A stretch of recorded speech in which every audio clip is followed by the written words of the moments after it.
En øl og en freestyle. Igen. Skål. Jeg har spurgt jer om at sende nogle emner ind til de forskellige tossekoncerter, mig og drengene har rendt rundt og spillet de sidste 6-8 år eller sådan noget. Så lad os se, om det er overhovedet noget, jeg kan huske. Lad os bare prøve at give det et lille skud. Yeah. Det her er en slags lille tur reklame. Det er bare min egen tur down memory lane. Det er nogle minder, som jeg helst ikke så gerne vil fjerne. Men det er svært, når man samtidig drikker og påvirker sin hjerne. For hey, hver eneste gang vi er ude og ikke chiller, så får jeg mig en smule promiller. Så jeg håber, jeg kan huske de show, I har indsendt, så jeg ikke føler, jeg er i det forkerte element. Hey, yo. Lad mig bare starte med at tage den. Det første emne, det er det sted, der hedder Fun Hatten. Ja, jeg har elsket det sted siden den første dag. For Fun Hatten vil jeg gerne tage hatten af. Ja, det virker klart boss. De har de allerbedste tarteletter i Randers. For sidste gang der var der tarteletter på menuen. Jeg er rigtig glad for det sted, men jeg når aldrig i byen. Ja, fordi mig og mit store korpus har en evne til altid at skulle overnatte i Aarhus. Så jeg håber næste gang vi når til Randers, der vil folk gerne feste med os. Så ender det i noget kaos. Jo, hvad fanden er det næste sted jeg skal se? Jeg håber der er et sted, hvor de har ville booke PDB. Det var der gerne, det blev det galeste. Lige nu der snakker vi om Nørre Gymnasie. Ja, og jeg vil gerne nævne, at de her snakker om, da vi spillede der i 2011. Fordi det har vi gjort, men hvis jeg ikke husker forkert, var vi der også i 2014. Ja, lad mig spytte nogle tekster. Det vil sige, at vi var der i 11 og 3 år efter. Så de folk, der var første G'er dengang, er faktisk flere G'er nu, for de rykkede op i rang. Så hvis jeg laver en smule hovedregning, og det i det hele taget bliver en rimelig sej ting, og jeg ikke er helt blæst i bøtten, kan det være, at vi også kommer tilbage i 2017. Nørre Gymnasie, det er det fresheste sted. Jeg håber, de vil booke mig igen, for jeg vil gerne med. Jeg elsker at spille for de gladeste mennesker. Føler, at jeg elsker, når vi fester, så hey. Jo, det er en rar ting. Det er templet med Fosta som opvarmning. Jeg håber ikke, jeg går kold, men vi spillede både på templet i 2013 og 2012. Og begge gange, der var det fresheste. Fordi det her sted, jeg fucking elsker det. Og før at det er en ting, som vi glemmer, vil jeg sige, at jeg hver gang har givet dem en chokolade julekalender. Og det var som en undskyldning, for både i 12 og 13, der gjorde vi en syg ting. Ja, det var bare så venligt ment, men på det her show på turen kom vi for sent. Så hvad er det mindste man kan kræve? Hver eneste gang der gav jeg personalet en gave, sådan så de måske bygger mig en anden gang, og de ikke bare tænker PDB han er alt for klam. Hey, det her er det sejeste. Jeg spillede i ungdomshuset i Vejle. Ja, hvad fanden kan jeg bruge? Lad mig tænke nu. Jeg spillede i noget, der mest mindede om en daglig stue. Ja, lad os endelig ikke glemme. Den situation var ikke for nem. Vi spillede i noget, der lignede et privat hjem. Men i virkeligheden var det en slags ungdomsklub, og det gik ikke helt galt. Salut, nej. Det var en syg ting. Jeg ved, vi også skal spille snart i Vejle i den bygning. Ja, det bliver det cooleste shit, for det er en dobbelt koncert med mellemfingermusik. Og hey, den håber jeg, de også fucking kommer til.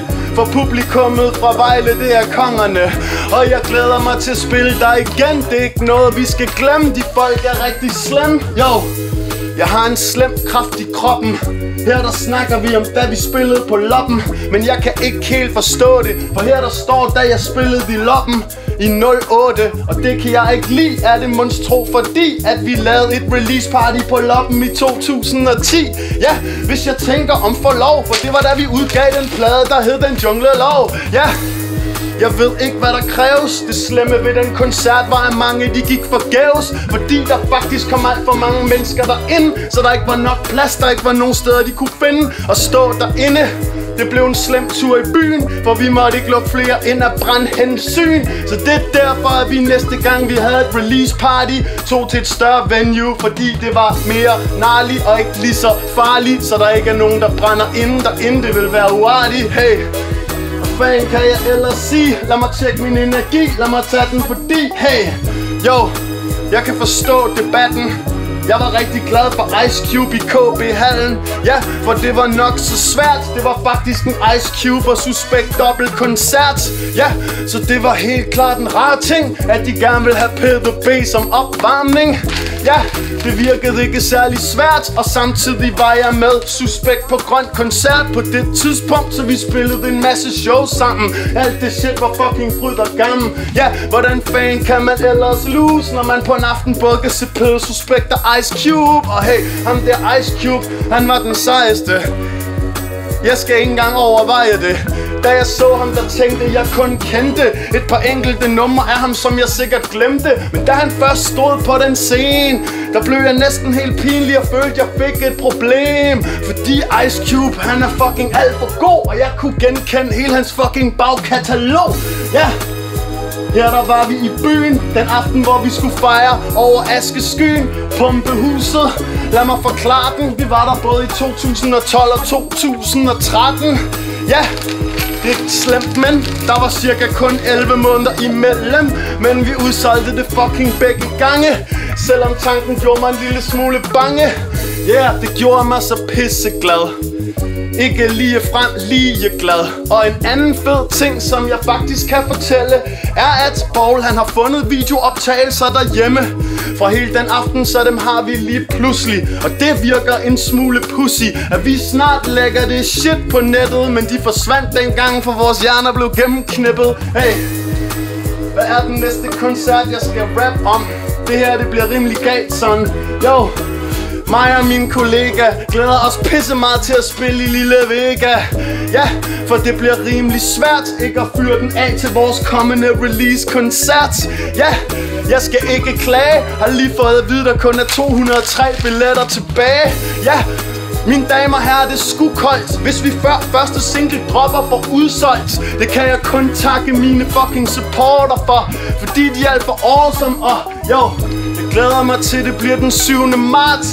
Så skal jeg stå på scenen og droppe nogle bars og fejre, at den nye plade den snart er ude. Det bliver en fest og ikke nogen synkende skud. Jo, og til alle jer som der forstår den, jeg skal rappe lidt om 2012 Distortion.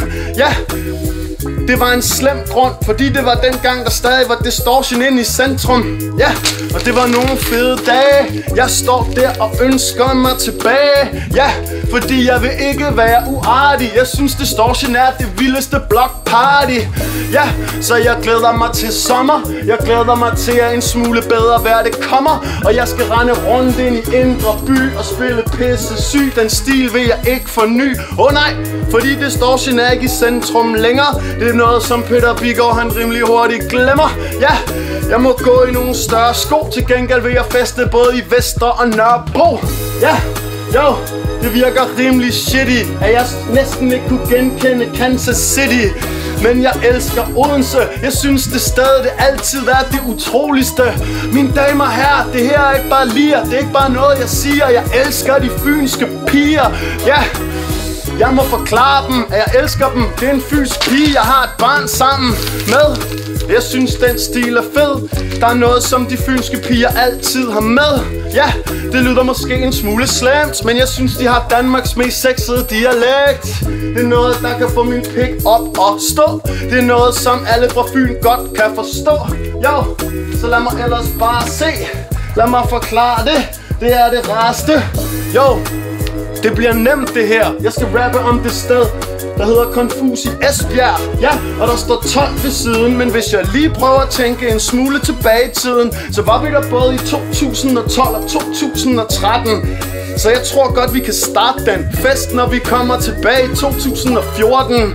Ja, den koncert bliver ikke lorten. Ja, jeg synes at Confus i det hele taget er et rimelig godt hus. Der var en masse acts i 2012, der varmede op for os, og alle sammen var rimelig boss. Vi sad alle sammen om bagved, som vi plejer. Og de unge rapper, der var der, de startede en cypher. Men det kan I se i turdagbogen fra den gang. Den ligger på YouTube, hvis jeg ikke tager helt fejl med det samme. Jo, der er cirka 2 papirer tilbage. Lad mig rappe om flere af alle de gode dage. Ja, Det her, det er det stærkste. Jeg skal rappe om, da vi fejrede Hjerte Alberte. Ja, det virker rimelig ekstremt, men det er den bedste koncert, jeg har haft, den på Bremen. Det var det vildeste, som jeg har set. Jeg var så høj, jeg næsten fløj væk fra den her planet. Ja, jeg havde et kæmpe crew.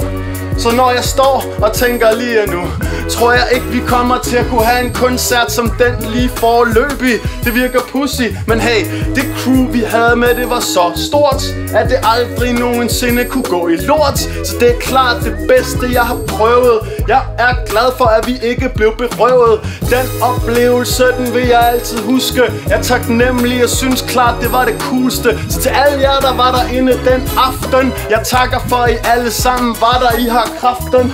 Og hey, det sidste papir, det er ikke bare noget jeg siger. Lad mig se hvad det fucking giver. Jo, jeg har det vildeste navn. Jeg hedder Peder, jeg skal rappe om mit sidste show i Frederikshavn. Lad mig forklare den. Jeg er ret sikker på at det var i 2013. Jeg husker det som om at jeg følte mig pissesyg, men alligevel vil jeg fyre den af i den her fiskerby. Ja, det var efter over Askeskyen 2, og jeg følte mig sygeligt god. Jeg var der med Noise og Ajo og Lukas, der også var ret god. Og udover det vidste også om Thor Madsen. Jeg synes hele det crew jeg havde med det, og det var klassen. Ja, det er ikke noget nøjetramp, ligesom techno, men vi var der samme dag som en boksekamp. Så publikum kunne måske godt have været større. Det kan måske have noget med boksekampen at gøre, men jeg er stadig taknemmelig for dem, som der dukkede op, fordi I fyrede den af og fløj opad, ikke ligesom en bundprop. Ja, jeg får at vide, at jeg skal stoppe nu, så det ikke ender med et rigtig slemt overforbrug. Ja, jeg smider en appelsin i min turban, og lad mig lige til sidst bare vise min fucking turplan. Mine damer og herrer, vi skal på tur igen. Byggesten dropper 2. marts. 7. marts, Lille Vega. Kun 203 billetter tilbage. Vi har solgt det hele på en lille måned. Vi har solgt halvdelen på en lille måned, hedder det. Så der er snart udsolgt. 9. april Formaten i Herning. 10. april Bygningen Vejle. 11. april Pitstop Kolding. 16. april Det Brunske Parkhus Fredericia. 17. april Gimle Roskilde. 18. april Rets Parkhus på Bornholm. 23. april Radar i Aarhus. 24. april Kulisselærere i Horsens. 25. april Kulturhuset i Odense, 30. april Valders Musikcafé i Skanderborg, 1. maj Huset i Esbjerg, 7. maj Harders i Svendborg, 8. maj Clausdal Herlev, 9. maj Kulturfabrikken i Nykøbing, 13. maj Badeanstalten Slagelse, 14. maj Gjerthuset i Frederiksværk, 15. maj Forbrændingen i fucking Albertslund, elsker det sted, 16. maj Templet i Lyngby, jeg elsker det sted, 22. maj von Hatten i Randers, jeg elsker det sted, 23. maj Gasværket i Åbenrå, glæder mig til at opleve det, og 12. maj Stars i Vordingborg. Vi ses, mine damer og herrer. Skål.